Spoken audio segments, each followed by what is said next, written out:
Ladies and gentlemen, please rise. And now to honor America, please join in the singing of our national anthem. Representing the three-time Stanley Cup champion New Jersey Devils, Arlette.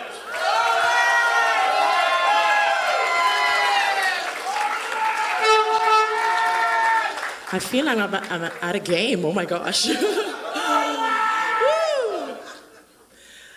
Oh, say, can you see by the dawn's early light what so proudly we hailed at the twilight's last gleaming, whose broad stripes and bright stars through the perilous fight o'er the ramparts we watched were so gallantly streaming, and the rocket's red glare, the bombs bursting in air, gave proof through the night that our flag was still there. Oh, say, does that star-spangled banner yet wave o'er the land of the free and the home of the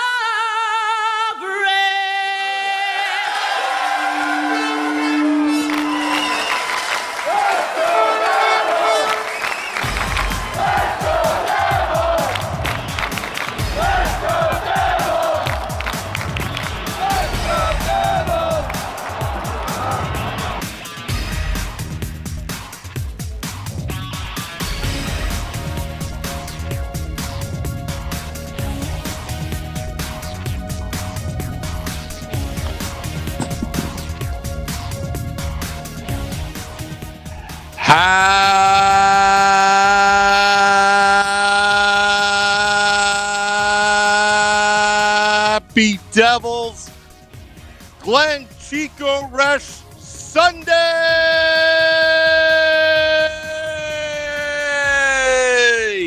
Everybody on Facebook Live giving a big woo! Everybody on Twitter and Periscope, give me a big woo!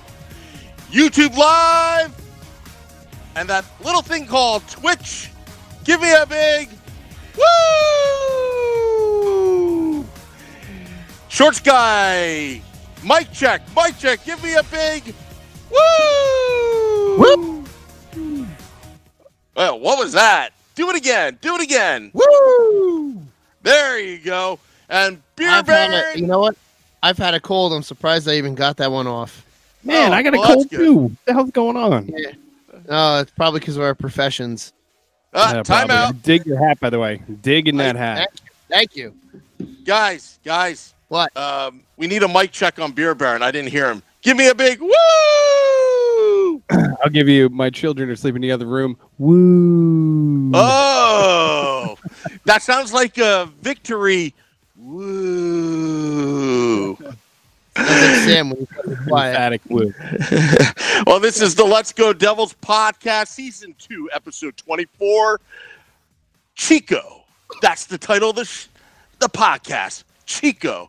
Because why? We've got Chico Resch on the Let's Go Devils podcast tonight around 9:15, 18 p.m. Eastern Standard Time. We'll have him on.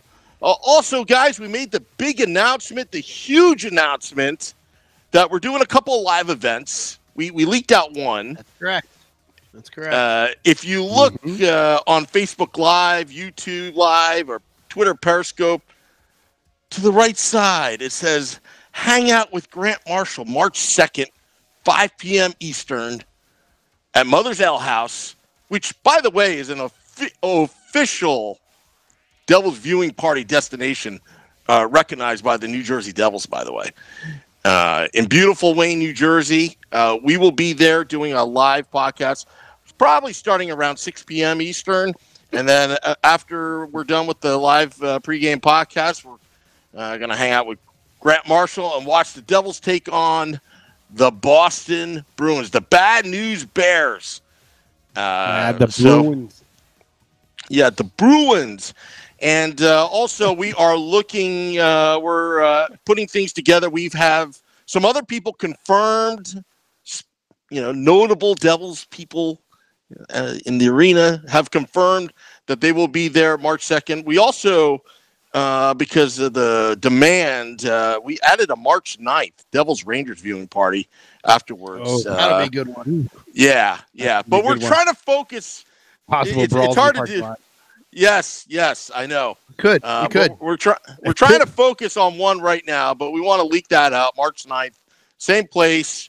We're not going to leak out who's going to be there because we're still putting things together. It's already been confirmed, but we're going to tease you. Also, when Chico comes on, we're going to give away a Brian Boyle poster, courtesy of Rob Klobosas of the Devils Die Hard Facebook group. He gave me a couple.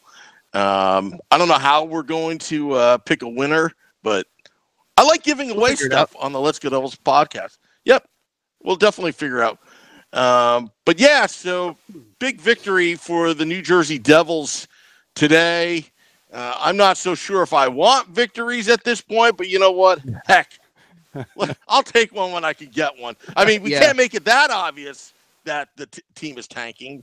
I don't think they're really trying to tank, but Corey Schneider yesterday gave up quite a few there. But Keith Kincaid came up big today. Beer Baron, you and I were talking off air. Really should have been 3-1. But what were your thoughts on Kincaid's performance today? I thought he had a great showing. There was a lot of scouts in the stands tonight, so that's a pretty good thing that he's showing that well. And then Marcus Johansson scoring 2 goals and looking pretty good. It's it's that time of year, and unfortunately, it looks like we're going to be sellers. We already sold off Brian Boyle to the Predators for a 2nd-round pick, which is a nice get back. I mean, it's super sad to see Boyle go, but at this time, I think it's put these guys out there, see what they can do, and then see what you can get in return. Overall, the game, I don't know. It was a strange game. At points, they looked great. At points, they looked like Carolina was going to take over the game, so Kincaid really had to stand tall. He got, run into. He got a high stick under the mask today, so he had a pretty rough game. His mask always seems to come off. His mask comes off more easily than I've seen any goalie in the past. It's incredible. I saw bits and pieces of the game because I had to work today a little bit during the day. Kincaid did look very strong. It was good to see the Devils with the early lead. I caught the post game, and they were interviewing Marcus Johansson. He was saying, "Oh, we need to get all the wins we can." And I'm sitting there thinking, like, man, I like that attitude, but I don't want all the wins we can get right now. I kind of would like to see what we can draft, which would be fantastic. But it seems that at least outwardly there's no tanking mentality there. It may not even be on the inside either, but still, it's like I wouldn't mind a high pick, but he made a great showing for if he's going to be moved.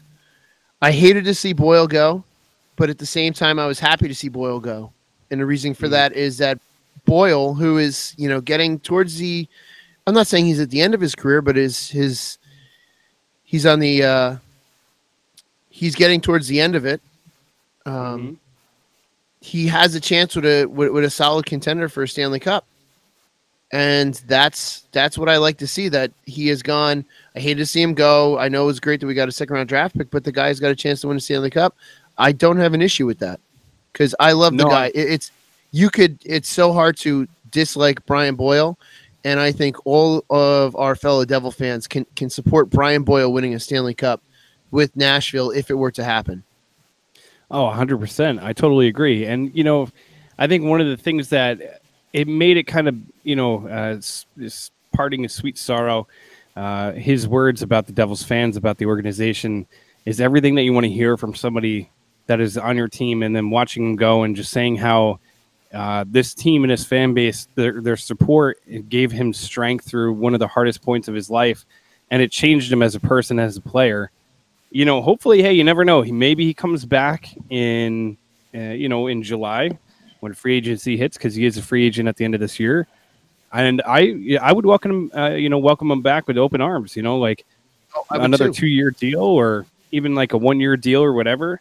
But I would love to see the Devils in the future bringing him into the fold in the organization in some kind of manner. Whether it be in the front office or even, who knows, in a coaching kind of stint if he wants to go down that road. But I mean, he is such a class act and such a good dude and such a great presence in that locker room. He'll be definitely he'll be missed for sure. I want to say you need a guy like Brian Boyle to come back, and it would not shock me if there were discussions with him prior to the trade saying, here, listen, we're going to move you. We're going to give you a chance to win a Stanley Cup, and we would like you to come back in the summer, because he is the type of player you need to have in a locker room full of younger players. You need to have him to guide those younger players, to teach them how to be individuals, to teach them how to be professionals, to teach them how to be adults. Mm-hmm. And he is that guy. And you need him in that locker room. So I think the Devils would be stupid to not at least attempt to re-sign him in July. He may love his time in Nashville. I don't know if his family has moved with him or if they've stayed behind. I think that could be a telling piece of information as well. If he moved his family already, then he may be looking to stay in Nashville. If his family stayed behind, then the chance is that we can re-sign him. So Nate Holland in our Facebook group, he said, I highly suggest letting Lovejoy and Mueller go and bringing up White and Jacobs defensively. And Nate also announced earlier that he is a season ticket holder for both Binghamton and New Jersey, which is pretty awesome on you, Nate. It's not a bad idea. One of the things about this kind of situation is you almost want to just we don't want to root for your team to lose, but the type of draft that's coming out that we've talked about so many times it's almost like, yeah, sure, if they lose, it's actually better. But this is also your time to give as many young guys an opportunity to come up and prove themselves, Mike and McLeod. And then, if they can, they'll stick with the team, and it'll be a great thing for everybody. It was his birthday recently. I know. Did you send him a birthday card? Personalized autographed picture of myself, yes. Oh, very good. So he'll be the one person with it. Exactly. He probably just toss it aside, like, who's this guy? Yeah, exactly. Meanwhile, he doesn't know that Beer Baron is Mikey McLeod's #1 fan, possibly one of the only ones. But hey. I don't know. I don't know. There's probably a few. His mom might be a fan of his. Wait a minute. Eric Burns just makes a huge point talking about going back to the Nashville Brian Boyle thing. But Nashville does not have Taylor ham and Italian hot dogs and good pizza, saying that's a reason for Brian Boyle to come back. Eric, the only thing about your statement is you call Taylor ham by a false name. Even with the slash, there is only one name, and it's Taylor ham. Taylor ham is the company. Pork roll is the product. You be quiet. I'm just pointing out. We do not have blasphemy on this program. Let's not get into this again. Do you think I should even ask? Should I ask Chico? No. If it's Taylor ham or pork roll? Remember how that went last time? But it's Chico Eats. It's Chico Eats. Maybe I'll save it towards the end. Maybe I'll save it towards the end. All right, guys. I'm going to shut my mic off. I'm going to get Chico on the Bobby's Auto Care hotline in a sec. So you guys keep talking. Sounds good. Beer Baron, it's been a while that we've actually had a chance to talk like this. I know, man. I know. It's nice to be back. I feel like it's just like I feel like we're in Groundhog's Day. This team has just been, I don't know. We won one in the last how many? And I mean this last one. It's a good win. It's a good win against a good Carolina team who's fighting for a playoff spot right now. But this Devils team it's rough to watch. No Vatanen. You forget how long he's been out. You forget how long Taylor Hall's been out. This is after last season. It's like, man, this is a rude awakening. Yeah, we were in a totally different position last February versus now. We win a good game against a good Carolina team today, but we lose 5-1 to the LA Kings, which, granted they have good players, but still, my God. we can beat a much better team in Carolina. We go to a shootout with the Islanders, which, going to a shootout with the Islanders, they're a solid team. They're a top team in our division, which is odd to say because they haven't been there for a long time. But that one, taking them to a shootout and losing that, that was still a solid performance from the Devils. Mm-hmm. And then we lose Minnesota, and then it's like you get scored on by Ilya Kovalchuk and Zach Parise in the same week at home. Man, what a kick to the gut that was. That Kovalchuk, that goal, by the way, I was watching that game, and I'm watching the game, and I'm like, every time he comes out, everybody boos, and I'm like, good, this is good. And he's out there, and he's, they go up, and it's like 4-1. And when he scores that goal, I literally stood up, I looked at my TV, and I just shook my head. And I almost it was like watching your ex. You know what I mean? It was like watching somebody you used to love just walk out with another dude. Or girl, part of me is I'm over it. Whatever. He moved on. He went to the KHL. He came back. Whatever. It's, you still don't feel that burn? That burn? No, I'm over it. It's like he's moved on. I've moved on. It's like I don't like Parise anymore, but it just doesn't burn anymore like it used to. It's true. Like whatever. The Devils have bigger problems right now, and worrying about an ex, like you said, is kind of stupid at times at this point. I'm worrying about wanting to see Corey Snyder get his first win. I mean, to go to a shootout with the Islanders and not get credit for that, for a win, that's like getting right there. And that's a shitty way to. Sorry, that's a bad way to. Because that's how I feel. I want to see the guy get a win.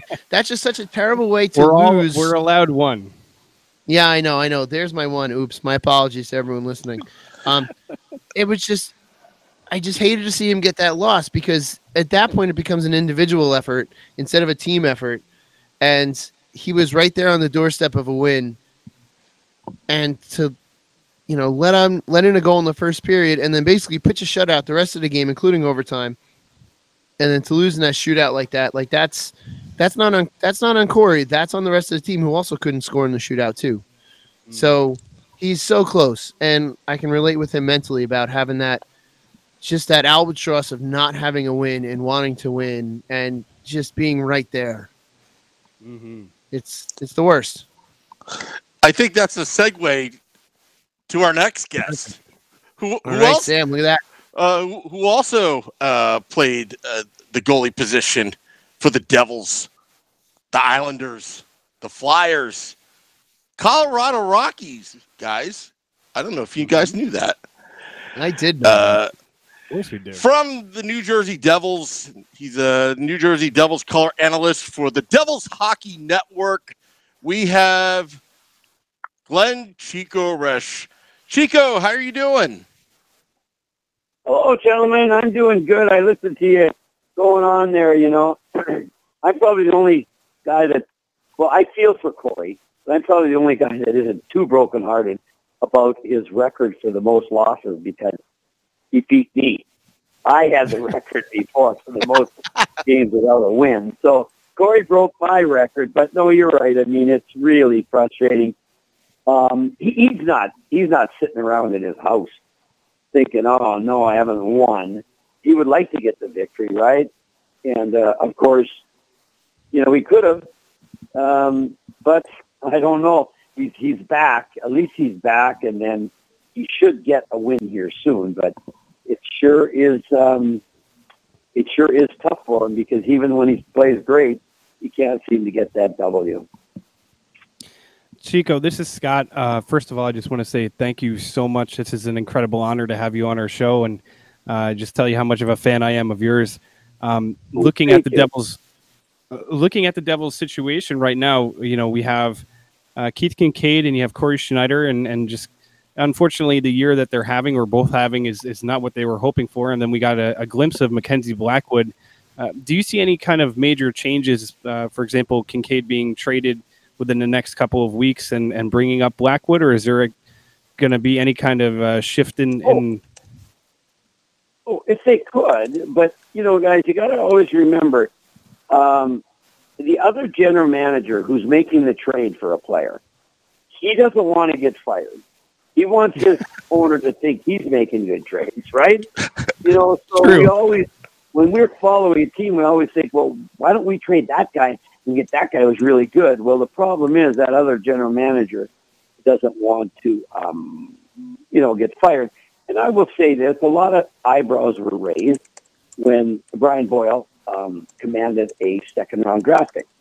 Everybody's saying that was great. I hope it works out for Nashville because it was quite a commitment on Nashville's part. So getting back to Keith, I mean, you maybe could get a 7th or 8th round, but the problem is whoever takes it now knows that he's not signed.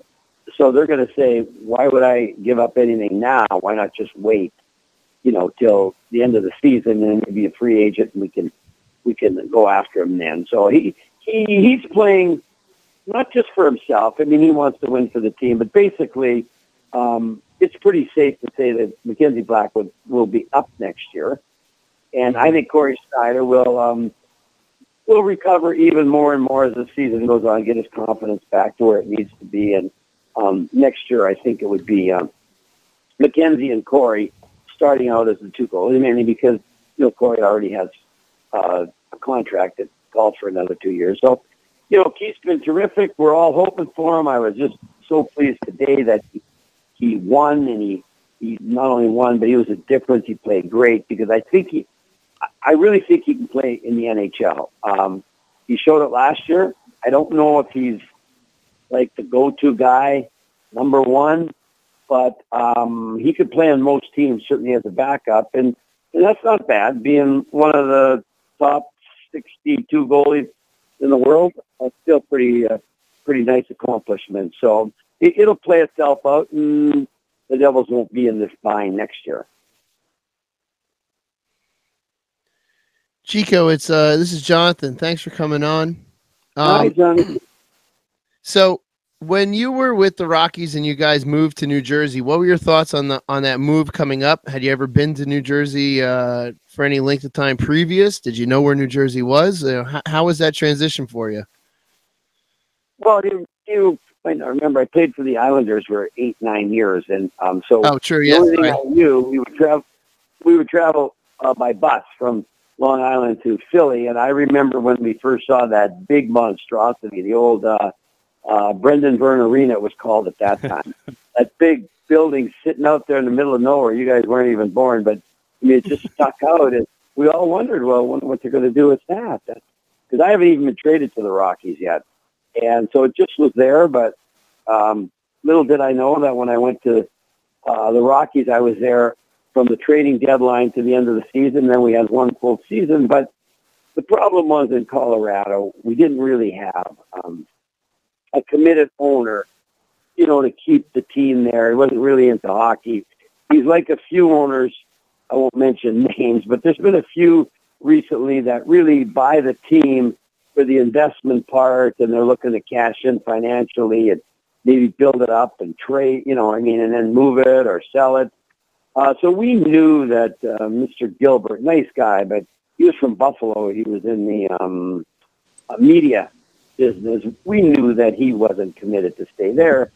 So by the end of the year, there was talk that Mr. McMullen, who I'd never known, who also owned the Houston Astros, was interested in buying the Rockies and moving them to New Jersey. Because I remember the last night we played our final game in Denver, that last game of the season, and I went in the souvenir shop and I bought all kinds of stuff. They were having a fire sale, right? And I said, I want some of these souvenirs and memorabilia, and so I was buying everything. And loaded up my car and knew at that time that I'd probably never be back there playing. But when we got to New Jersey and met Mr. McMullen and heard about all of his plans and what he was going to do, we were all very, very excited. Chico, Sam here. I spoke to Gary Howitt. Does that name ring a bell? Gary Howitt. And he owned the Mount Freedom driving range in Mount Freedom, New Jersey, in Randolph. And I talked to him all the time about you. And I asked him one day, why the New Jersey Devils? What made you come to the Devils?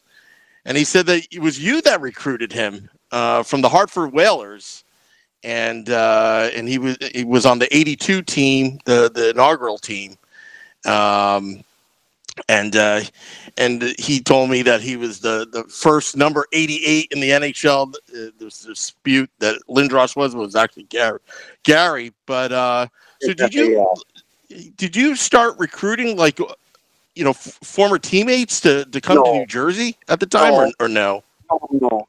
It wasn't like that, and I feel bad. Gary still holds that against me. What happened was the general manager and first coach of the New Jersey Devils was Billy McMillan, who both Gary and I had played with in Long Island. Billy had played for the Leafs in Atlanta, and we all were together on the island. And so when he was here, he then, of course, started to remember players that would have character and could maybe help and make an impact. And one of them was Gary. And I wasn't in on the contract. And all I know is Gary's told me since that some of the promises that were made to him never came to fruition. Well, I wasn't. I just told him, Gary, I'd love to play with you. We played together in New Haven in the minor leagues. We were really good friends. And I said, well, Billy, but I mean, I didn't know any of the legal part of it, the offer sheets and all that. And so Gary came and he played the first year and really helped. And I felt bad. They sent him down the second year, which I don't think they should have done. And so Gary doesn't have a great experience having played here in New Jersey, not because of the people or anything, but just because it kind of didn't go well between he and the general manager. Now, that being said, we're still really good friends. He hasn't held it against me that much. But you know what happened? Those first years, Billy McMillan had a plan, but even Lou Lamoriello, who said he would never rebuild, did try to rebuild, or he didn't try to rebuild. He tried to sign free agents, and it didn't go well. Remember, the Devils didn't make the playoffs for 6 years before Lou left. And that's not to knock Lou. It's just that I'm just saying when general managers or people in power get desperate and they're trying to appease the owner or kind of quickly restore things to what they once were, they make moves that sometimes they probably shouldn't have made. And I think promising Gary that he could come here and play for 3 years and all this and that, Billy McMillan probably shouldn't have done that because, as it turned out, he hadn't really gotten the okay from the owner, Mr. McMullen. And so that's what I say. There's a bit of a problem between those two. And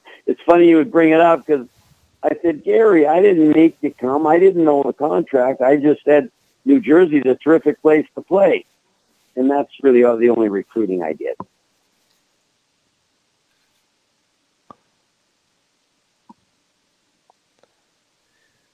Well, Chico, apparently Scott's mic's not working, so I'm going to jump in here.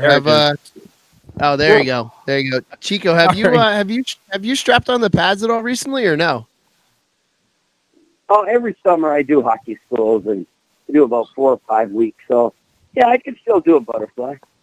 I don't get up that quickly, but I can still hit the ice as fast as I ever did. Falling down is easy. It's getting up that's hard. So, yeah, I do. I'll tell you what, the new pads the new pads now must weigh so much less than the ones that you're so used to playing. Oh, you guys, it's not just the weight. They've got these big, thick knee pads in the inside of the knee, right? Then you've got the down by the toe. They're very loose. So when you see every goalie having a really good butterfly, it's not because they have developed this through working out or stretching. The pads give you a perfect butterfly. One of the things during my era was really hard to plug the 5-hole.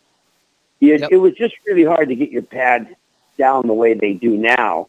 And so the 5-hole was open a lot. Mike Bossy made a killing on hitting 5 holes, and so did others.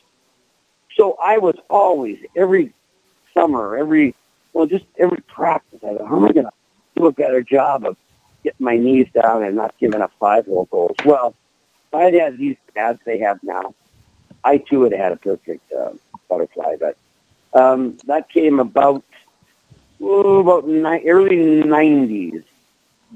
They started to put a big fat pad, a big thick pad on the inside of each knee, and that just changed the mechanics of the goalie pads. Plus, as you mentioned, they're lighter.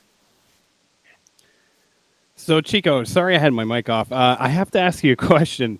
When you were a part of the Philadelphia Flyers in the playoffs against the Montreal Canadiens, there was an incident between the Flyers and the Canadiens where you might have gotten a one-game suspension for inciting a brawl between the two teams before the game. Is this? Can you fill us in on what? No, I did not get. I did not get suspended, but I might have helped start the brawl. Yes. That's awesome. Did you talk to? Yes. Did you talk to Claude Lemieux after? Oh yeah, we laugh about it now. I mean, there was no damage physically done. I mean, they had been shooting the puck into our empty net, and so I would stay out there at the end of practice. And at first, I took the net off where they sit on those pipes, turned it around, and shoved it against the backboards. In the first game, they didn't know what to do, and we won. Well, then I did it to the next game, but they went and got it and put it back where it should be. And then Lemieux and Shane Corson was the other guy. They did their little thing, and then they went down and scored, and Claude Lemieux scored 2 goals that night. So then the next game, we all are aware of maybe the superstition part of it, whatever it is, but it was gamemanship, and we were in Montreal, and so they had a plan, and we had a plan, and it just so happened that the plans clashed. They went right off the ice, making it look like they weren't coming back on. But I said to Eddie Hospodar, who was my winger and was going to help me prevent them from scoring on the net after warm-up, I said, Eddie, they just left right away. There's something fishy. They're going to come back. So we stood, and we waited, and they didn't come out. And then we were just going to step off. Now, at that time, guys, the benches are on either side. So we're going to get off on either side. And just as we were going to step up and walk away, I saw their door open a little bit. And Larry Robinson, the great player, and then he coached the Devils to a Stanley Cup, he was part of it, and I could see the door start to open. And then all of a sudden, Claude Lemieux and Shane Corson came running out of their dressing room with a puck and jumped over the boards. And then they threw it on the ice, and Eddie and I were hightailing it from our side of the ice. And anyway, I threw a stick at the puck, not at anyone, and missed the puck, and they scored. And then Eddie Hospodar, he went and grabbed Claude Lemieux, and as he had him down on the ice, and it was really ridiculous. I said to them, guys, what are we doing? Like, this is ridiculous. And I remember Claude Lemieux, who looked up, he was down, and he said, yeah, Eddie, what are you doing? And Eddie says, yeah, I don't know what I'm doing. So we had quit. Unfortunately, the roar of the crowd and the 2 dressing rooms heard it. What was going on? So they both teams came out on the ice in the old Montreal form. Some of them even without skates on. It was kind of an ugly scene. And then The only real fight was I felt bad for Knuckles Nyland, Chris Nyland, good guy, tough guy. We had Dave Brown, and he was their tough guy, and it was a mismatch. I mean, Dave Brown was 6'5" and a left-hander, and Chris Nyland was getting older, and he didn't want to fight him. But now, the referees wouldn't come on, the police wouldn't come on, coaches wouldn't do anything. Well, that thing went on and on and on, and so they changed the rule, though, guys. I'll just say that. They changed the rule after that and said, you'll notice that at the end of warm-up now, the other team cannot go down, even if all the players leave the ice. On the other team, you have two teams, and usually one team might leave a little earlier than the other. They can't go down into the other team's end and shoot the puck in the net, because that's what started it all. So anyway, there you go. I was part of the rule change. Chico, just to add to the story, I talked to Doug Crossman, one of your teammates. Oh, yeah. He actually ran out to the ice with his flip-flops on and got into the brawl. Well, they weren't actually flip-flops. I'm just going to make it straight. He had Lang's skate, and they had inserts, right? You put on these inserts, and then you put those into these plastic skates.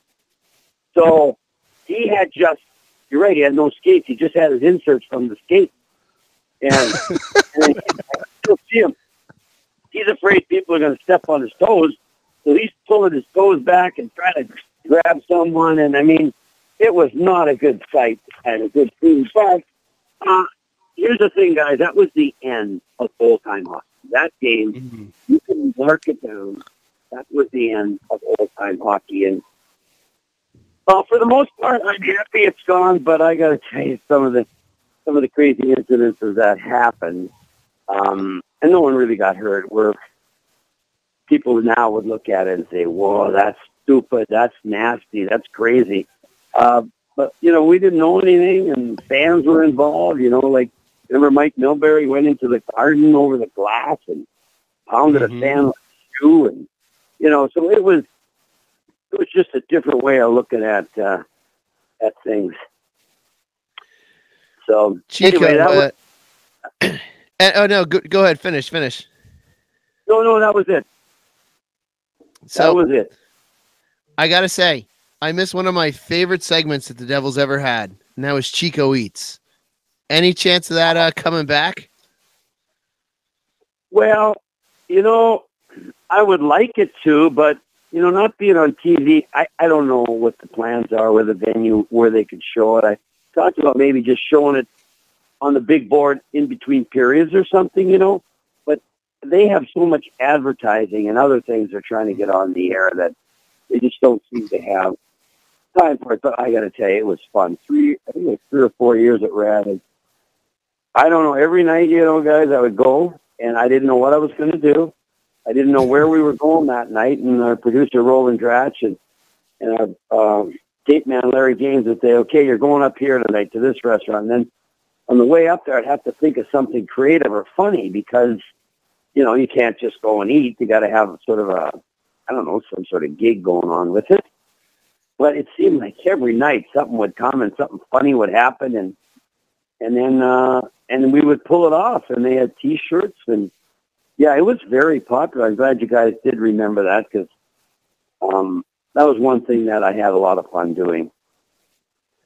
Yeah, but Chico, what better advertising than you giving a thumbs up to someone's restaurant or food product at the game? That would be fantastic to have an in-game thing. Well, if you guys could think of how I could pull it off, I mean, I agree with you. They just don't know how they would where they would show it. Like, MSG is not going to put it on their broadcast because they've got all their own stuff going on, and and up on the big board, it's just so busy up there. If you've been to a game, that I don't think they'd want to take the 3 or 4 minutes. I could be wrong. I've never really asked them, but I thought, that would be the only place we could show it. But I think it would be good advertising, and you get the fans involved. That was always fun. I love the fans. Devils fans, I mean all fans, but Devils fans are so kind and loyal, and they just like to have an enjoyable time. Like today, we're not winning, you guys, but the place was pretty much jammed, and fans were still excited. And yeah, so I'll research it again. I'll see if I can push it one more time. I brought it up, but no one seemed to really be that interested, so I didn't really pursue it. Well, you have full support of the Let's Go Devils podcast on bringing back Chico Eats. Okay. If I need an endorsement, I will throw your name out. Thank you. Chico, I gotta say, it's been incredible to all of the fans. I want you to know, and you've probably heard so many fans come up to you and just tell you how much we appreciate you, and it's. It's an understatement to tell you how much that, all of us really do appreciate you and everything that you've done, from your work with Doc to the work that you're doing now on the radio. And I got to say, it's incredible to see somebody with so much personality in the booth, and you bring in so much, knowledge to the game, but you also bring in such a great personality. And I think that's one of the things that makes you the most unique. Where did you find that personality when you came into the booth? Is that just something natural, or you just being yourself, or is this something that kind of just over time you just developed into just this incredible color commentator? Well, you guys are way too kind, but see, that's why some people say, oh, you're so nice, and I say to people, really, how could I not be nice? Everybody puts their best foot forward. Everybody's so kind. They tell me nice things. They just go above and beyond, just making me feel good. So it started really when I was playing with the Devils, the Islanders too. But I remember one time at where were we? We were at the Meadowlands, where there were a couple kids, I don't know, maybe 16, 17, 18, way up in the top, yelling and screaming at me. My name, Chico, And I remember I went around a couple times, and they were yelling, and I thought, I'm supposed to be focusing on the game. I can't be, recognizing fans. But I just said no. And so I remember waving up at them, and I remember them punching each other, kind of, I don't know what they were saying. They're probably saying, hey, look at Chico hurt us, and he noticed us. And I thought, really, it's that simple to make fans feel good. And I think I learned that enthusiasm lifts everything up. It lifts me up. It lifts, I think, the fans up. It lifts what you're doing up. Really, I guess over the course of time, I've learned that and sometimes I don't know if even my wife said, sometimes you're a little bit over the top. And I said, yeah, I know. I don't know why I get so excited. So maybe some of it isn't that good or whatever. It isn't all totally natural, but I'm just thinking that enthusiasm, if it's not crazy enthusiasm, I'm sure you guys do it on your show. Why not be enthused about things? What's the alternative? Not be enthused. So when I go on the air, I love hockey. I love the fact that these guys are trying so hard, but the problem is the other team's trying just as hard. So I want to be honest and say, today I was saying, Cal Palmieri, he's just not shooting the puck. He's got a think shot, and I like Kyle. Well, today he's firing the puck. But when he's not, I got to say that too. Like today, well, no, not today. It was Corey Schneider. Here's something. Somebody might say, Corey's fourth goal against, who do we just play? The Wild wasn't a good goal. And you can say, Corey would like to have that one back. And that's a nice way of saying it. And I said that. But sometimes I just say, hey, I was there. Corey's got to stop that. When I used to let those in, I couldn't say, I'd just like to have it back. I'd have to say to myself, come on, you got to get those. If you're out here to give your team a chance to win, you can't be letting those in. And so it's not I think sometimes, being too politically correct or too afraid of saying the truth, you're going to offend someone. And you shouldn't say it in an offensive way. But if you think about it, you should say it at least in an honest way where someone can't kind of weasel out of it. Not that Corey would ever do that or anybody, but I'm just saying, like, if you notice, here, the president of the Dallas Stars calls out Tyler Seguin and Jamie Benn. Yep. And he really gave it to him. And so I was interviewing some of the fans. We were in Dallas. It just happened. And I said, what do you guys think? And they said, well, maybe because he swore a little bit and stuff. And they said, well, maybe he didn't phrase it quite right. But yeah. Oh, and they should be called out making $9-10 million, right?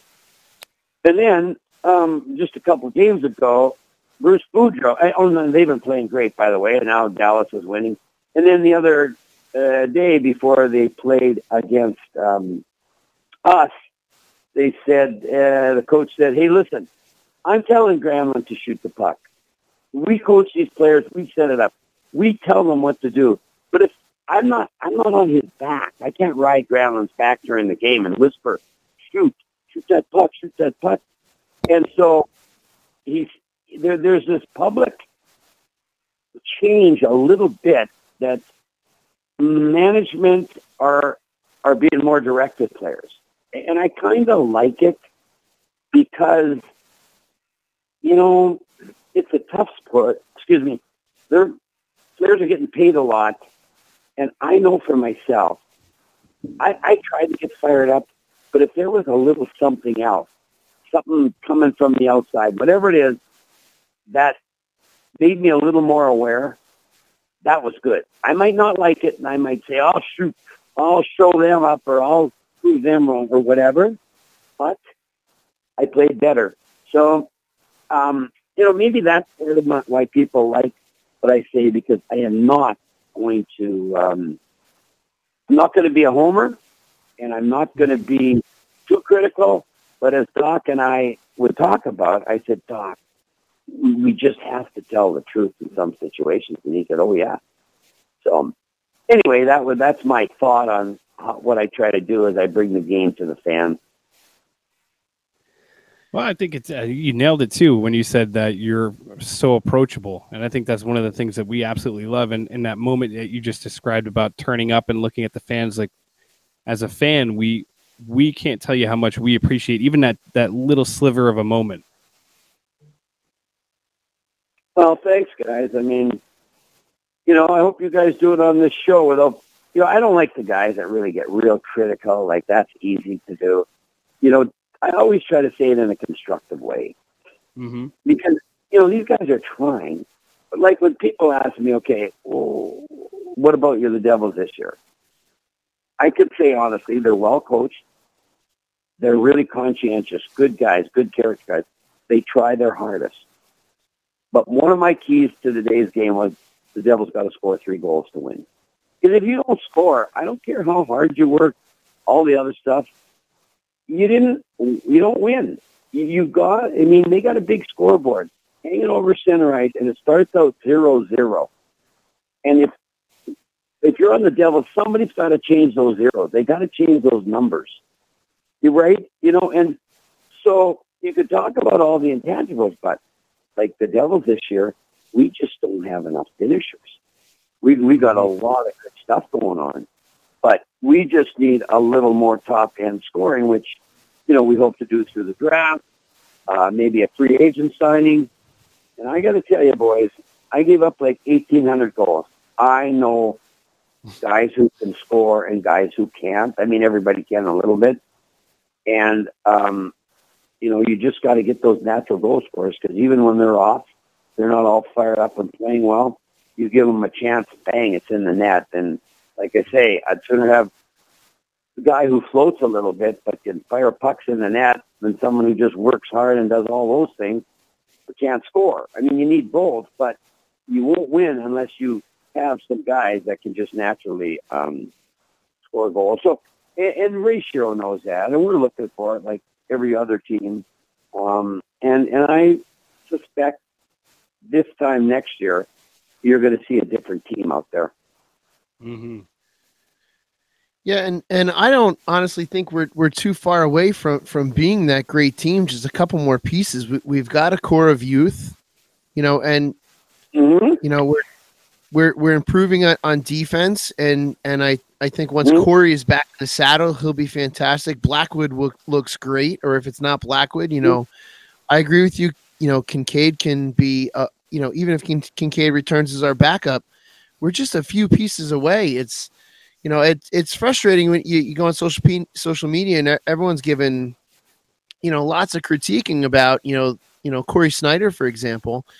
And I know this, and you know this as well, because I played the goaltending position too. You can't score the goals from playing net. You can only control keeping them out of yours. You can't put them in the other net, which Corey ran into that against the Islanders. He let up one in the first, and he didn't let up anything else for the rest of the game. Winds up losing in that shootout. No, you're absolutely right. And we'll just go quickly. When I talk to fans, I say, okay, you're right. We need pieces. I said, if we're a championship team, or we're a legitimate contender, let's say 4 or 5 years from now, Taylor Hall could play on a championship team. Blake Coleman could. Nico Hischier could. Kyle Palmieri could. Miles Wood in a role could. You guys can help me if there's anybody else that you're thinking. Pavel Zacha, perhaps. On defense, we don't have a number one yet, but we've got, a good core of, 2-3 defensemen that are really solid. We need a number one. This Ty Smith coming out of Kelowna will play. When I do predictions, I am not going to talk about guys in the minor leagues who are playing well and we drafted them high and say, I know we got that guy and that guy. If I don't believe that they look like they can fill a role in the NHL, that doesn't mean they're not really good, solid players. It just means for the Devils to be a champion again, you're going to need something a little bit better, someone a little bit better. And that's kind of what I'm looking at. But you guys are right. There's some real good pieces. Mackenzie Blackwood, I think he's got all the right stuff. And so, no, we're in good shape. Imagine if we could get number one, Jack Hughes, or we could get top 2 or 3 and sign a free agent, and then Ty Smith and have a few other guys step up. I mean, we're going to be competitive. So you're right. It's not that far away. Do you think they proved at the end of last year? We were in the playoffs last year, and they proved they can do it, and the team's not much different. So it's there. There's something there. It's just that missing piece is what they need. Probably a few missing pieces. I'm thinking the centerman, they're going to need another centerman, like an offensive centerman. They're going to need a winger who can snipe and score some goals. One more top-end defenseman. And then after that, you just start hoping that someone rises, above expectations or meets expectations. Carolina today was a great example of that. I mean, there's a lot of guys that got, I hardly knew their names. They had they had about 3 Finns and some Russians, and they had that needle rider. But they found some diamonds in the rough. That Teravainen is really good. And now, Aho was drafted high, but he's even beyond. And, you take Barzal from the Islanders. He went 13 overall. I mean, you could find him. And I truly believe that the Devils amateur scouting group will find some and already have, like Jesper Bratt. He's another guy. He can play on a championship team. So, yeah, you guys are right. It's not insurmountable, but unfortunately you can't do it overnight. And that's why I'm thinking 2-3 years of adding pieces. And, then this team could once again, challenge to be a serious contender. Now, Chico, do you just kind of, from looking at it from the outside, Is Jack Hughes, is he everything that everybody has been talking about? I know, like, if you look at the numbers, he's challenging Austin Matthews for one of the greatest, to come out of the United States and statistically in the last couple of years. And there's a few people that like compare him to Connor McDavid and just kind of, saying that he's going to be the next generational player. Do you think that he's actually that good? I don't think he's going to be Connor McDavid. I mean, honestly, Connor McDavid was such a phenom. It still is. But here's the one thing he does. He has that breakaway speed or separation speed, however, all the lingo changes. But, I mean, his first few steps, he's fast. And he could fly, and he can handle the puck. But then you get into, like, when they talked about Austin Matthews, everybody liked him. But you never really know until the guy gets in the NHL. That being said, let's say Jack Hughes is going to be an outstanding player. But would he be, say, Sidney Crosby? Would he be that good? Would he be, like you said, Connor McDavid good? Or, could he be John Tavares good? He's going to fit in there somewhere. But will he be, the absolute, one of the absolute greats? No, but he is a franchise player that will step in and in 2 or 3 years change the whole complexion of a franchise. And, we missed Mario Lemieux when I was playing, and we haven't been, and Nico Hischier is a great first-round pick because he's so complete, and he is who he is. But he wasn't that Matthews, McDavid, Crosby, Ovechkin. You know what I mean? So if we could get either someone like Hughes or someone on the wing even that could be like Ovechkin, then you're a whole different team, you're a whole different franchise. And so, that's what we're hoping for. But, as you guys know, with the lottery, there are no guarantees. Mm-hmm. So I don't want to get too excited about that yet. And I do hope, though, that we can sign a free agent. But there again, last year, Resch should not have spent any money on the big boys. Like, Tavares wasn't coming. Van Riemsdyk, he was going to Philly, and I don't know, I would have paid him what he wanted anyway. So it's not that easy to just say, well, we're going to get this guy, because there's going to be 15 to 20 other teams say they're rebuilding like the Devils. So how's everybody going to get these 4 guys or whatever, who's ever available?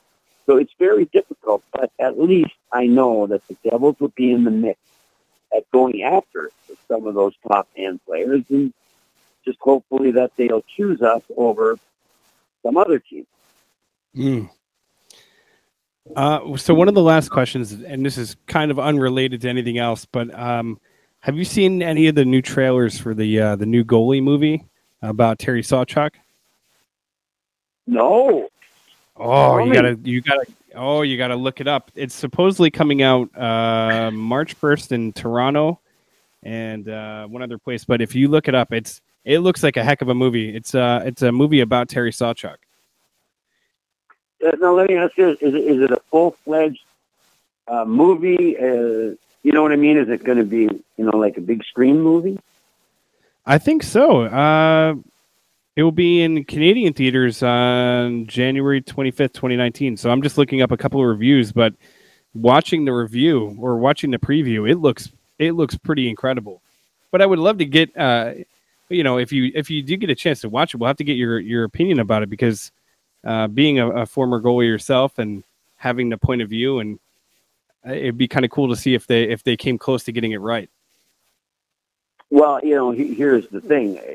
Do they want to get it right? Do they want to tell all parts of Terry? I met Terry, but I can't say I knew him. But there's a book out on Terry Sawchuk, and his wife and his son kind of collaborated.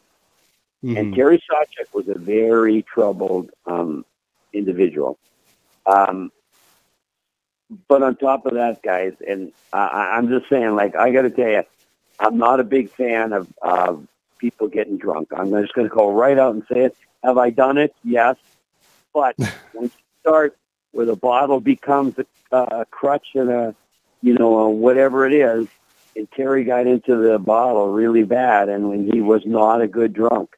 And when he would go home, and I'm not, because he had a lot of good qualities. I'm just saying in this movie, will they show the complexity of the man? It's like all of us. If you want just a feel-good movie, then leave that stuff out. If you want to really portray it, because he played without a mask. And the pressure you guys, in the 50s and 60s, he got traded to Boston because Jack Adams in the 50s, and they've won some cups, Jack Adams thought he was getting a little chubby. Well, I mean, like, are you kidding me? And they traded him, and it didn't work well. He had 1 year in Boston. Then the players turned on him because he basically said he didn't want to be here, and they were saying, well, he doesn't want to be here, send him. And he got traded the next year.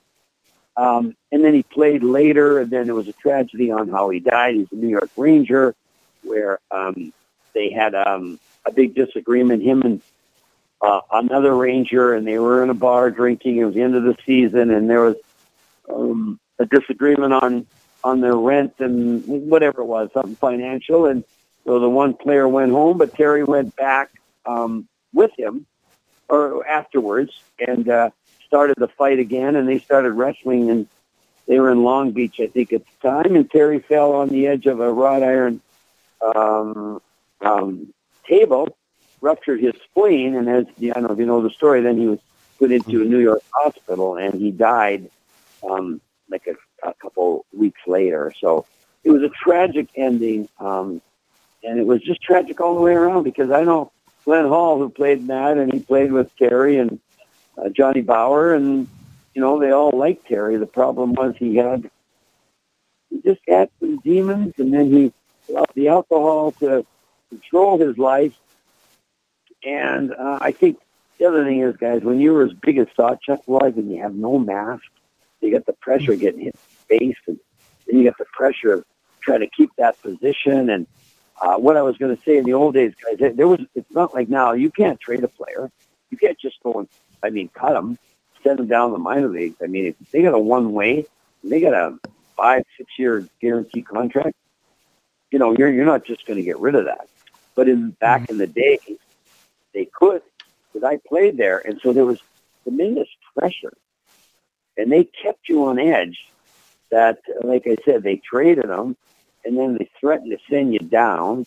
I mean, so I guess all I'm saying is Terry had reason to for some of what he did, but I'm glad you told me that, because he was a complex guy, and his family loved him, but when he was drinking, they were very afraid of him, and so I just hope they show the whole package, because I think they do. If you watch the trailer, they do show a lot of the darker sides of it, and so it'll be interesting to see the movie, because and I can't tell you how impressed I am with the wealth of knowledge that you have.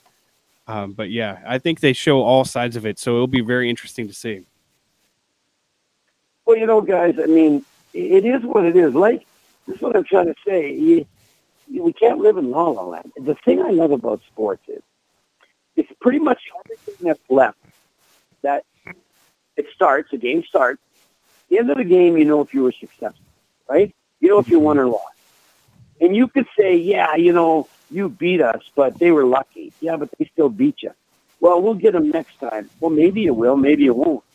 The game itself will decide. And so what I love about sports is that there are no gray areas. Somebody's going to win the Stanley Cup, and everybody else could have excuses why they didn't, but the bottom line is you didn't, and you better figure out a way to do it. And that's why I love real life people, because we're all flawed.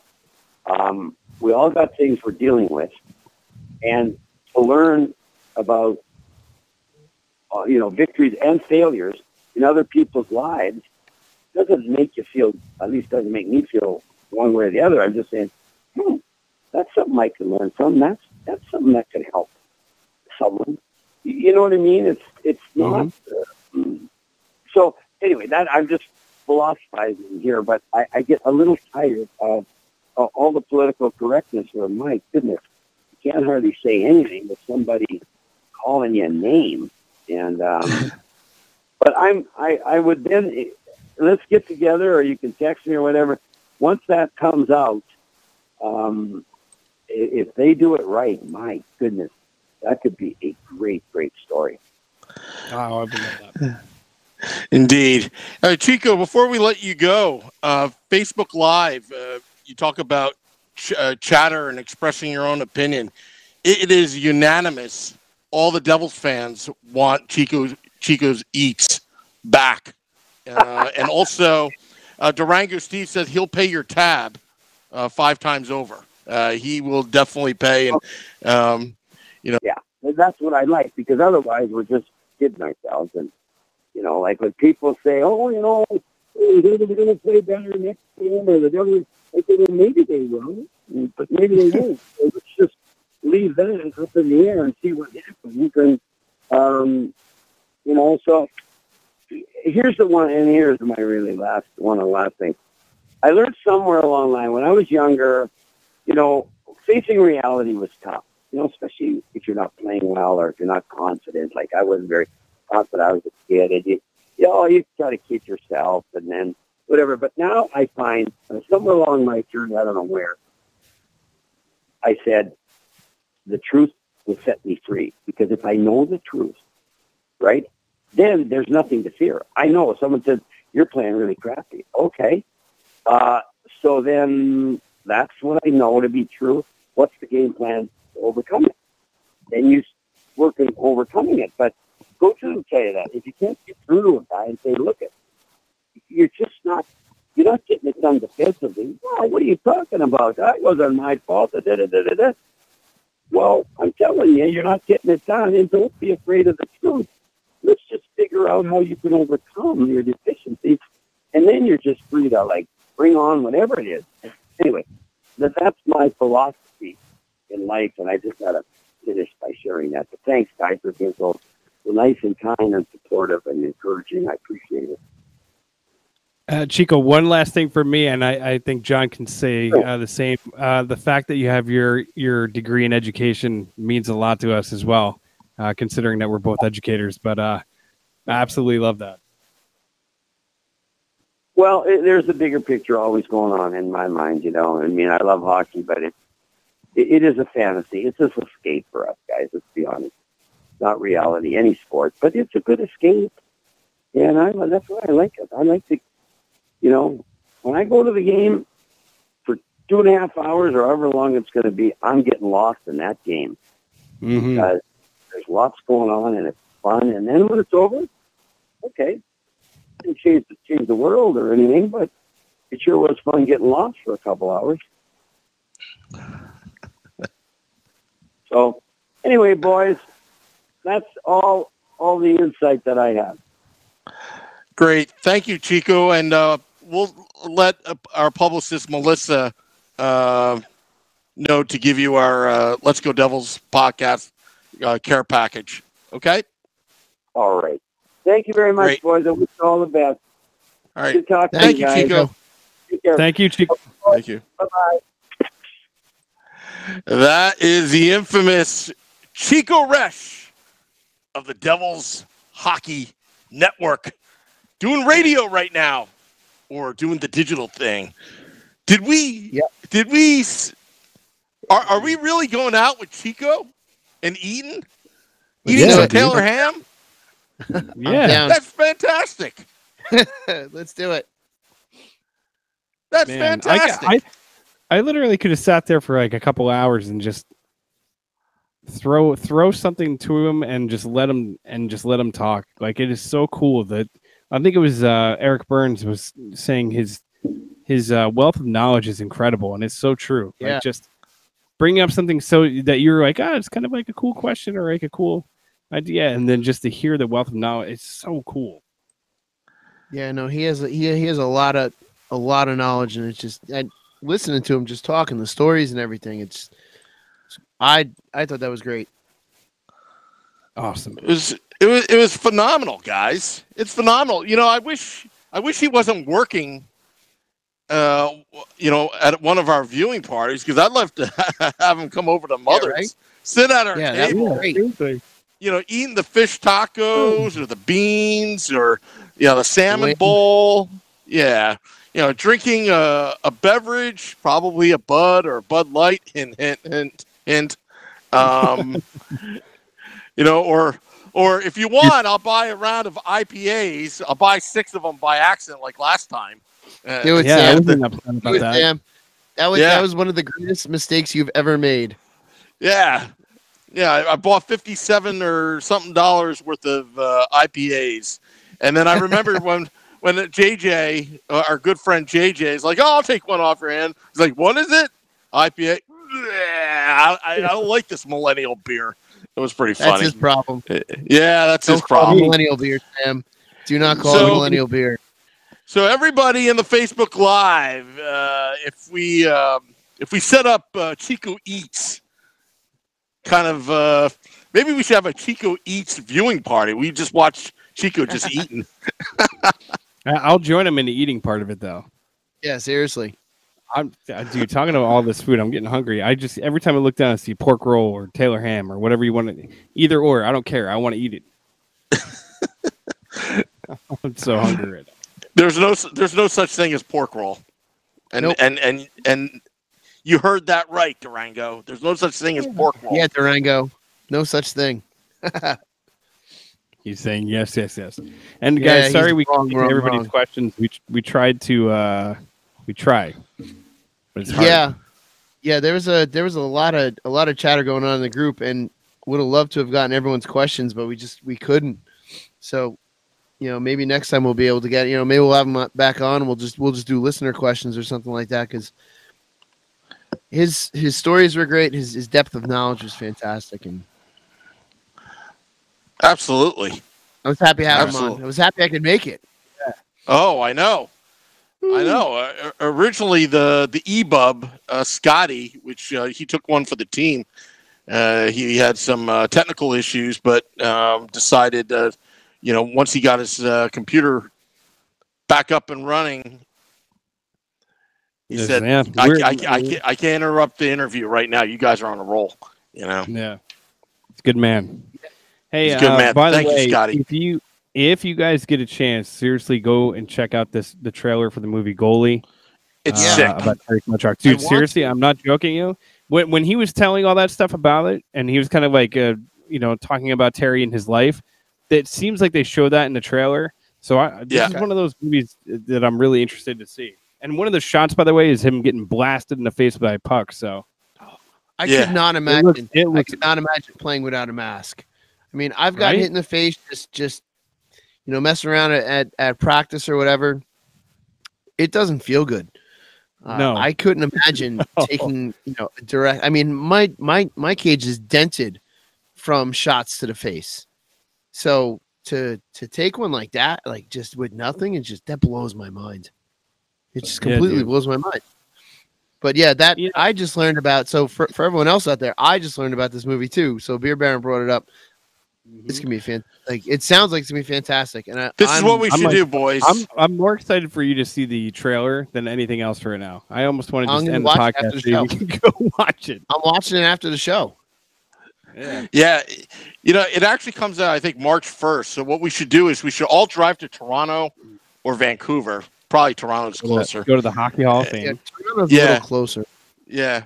Watch the movie and then come back for March 2nd down at Wayne, New Jersey, the Mother's Ale House, where we're doing our live turnaround. That would be Marshall. I've done it before. I've done a turnaround like that before. It's not that bad.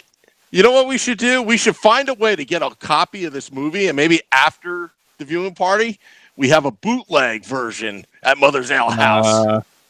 Now the FBI is going to be watching the podcast. So yep. Actually, no, they got their hands full with other things. So hey, listeners are listeners. Yeah. And now there's a Taylor ham and pork roll debate in the most commented section of our podcast, the Facebook Live. We love our fans. We hope you guys come out. March 2nd. Out, say hi. Yeah, come out, say hi, hang out, have some beers, have some food, talk with Grant Marshall, talk with us. It'll be a good time. We'll watch the game. Hopefully, the Devils will, pull out a victory, which would be fantastic. But And if they don't, we're hanging out. Yeah. And also, the winner of the Brian Boyle poster. The Brian Boyle poster is Cheryl Miller for stating a fact that it's called Taylor Ham. Cheryl Miller. Way to go, there Cheryl. we go. Yes. Durango Steve, Yes. you lose. So, guys, we should close the show soon. I'm going to cue up the music, but we should definitely thank Chico Resch for coming on. We're going to have more guests in the upcoming weeks. A-list guests coming on to the podcast. We're also doing midweek podcasts. We're actually going to hopefully do a podcast Monday, but also look out for our podcast that we're going to put up this podcast up on iTunes, Spotify, and iHeartRadio a little bit later, and you'll have it ready for your morning drive, your commute, and be safe. I heard it's supposed to snow about an inch in some areas in New Jersey. Little messy in the morning. Which, you know what that means? That means it's going to snow like 4 feet. they never get that right. It's going to be a dusting. Yep, and it's all over the place. Yep. All right. Well, real quick. Go ahead. Yep. There are actually Devils games this week. St. Louis Tuesday, Chicago Thursday, Minnesota Friday. Sort of a Midwestern swing. Talk about snow and cold. They get it out there, that's for sure. Seattle is getting blasted for the last couple of days. Yeah, they are. Crazy. So my brother's like, we'll save that for another time. Story, but yeah, so St. Louis, Chicago, Minnesota for this week. We'll have plenty to talk about. And then we'll have we got Buffalo next Sunday, which will lead into our show. Mm-hmm. By the way, I'm going to go a little bit into the future. Yeah. I bought as many tickets as I could of non-Devils fans going to the February 19th against Pittsburgh for David Putty bobblehead night. So I'm going to try to get as much inventory as possible, not to be a billionaire, but to try to give away on this podcast, because the last time we did that whole Danico. We have somebody from the FBI actually watching the show, I think. So just saying. So they say. So they say. Oh, yeah? Thanks, Russell. Oh, by the way, we want to say hello to your wife, Nikki. Hello. Hi, Nick. By the way, the Tavern on the Rocks, the Thai chili sauce is absolutely a knockout. It's best just thing as in the good. world. It's just as good as the fish tacos at Mother's Ale House, which you can also sample while we are there on March 2nd, starting at 5 p.m. when Grant Marshall joins us. Come out March 2nd. Everyone come out March 2nd and hang out. It'll be a great time, I assure you. There'll be giveaways and funfetti cake, maybe. Ooh, funfetti cake. When I say giveaways, I have a card that I was supposed to give out in the last live event, and nobody asked me about it, so I didn't give it away. So I still have it, so I'll give it away. All right. So you're giving out cards. Yeah. All right, boys. Great podcast tonight. Great podcast tonight. Again, I want to thank Chico Resch, our loyal listeners and viewers of the Let's Go Devils podcast. Hopefully, it's going to be a great week. Till next time, let's go Devils.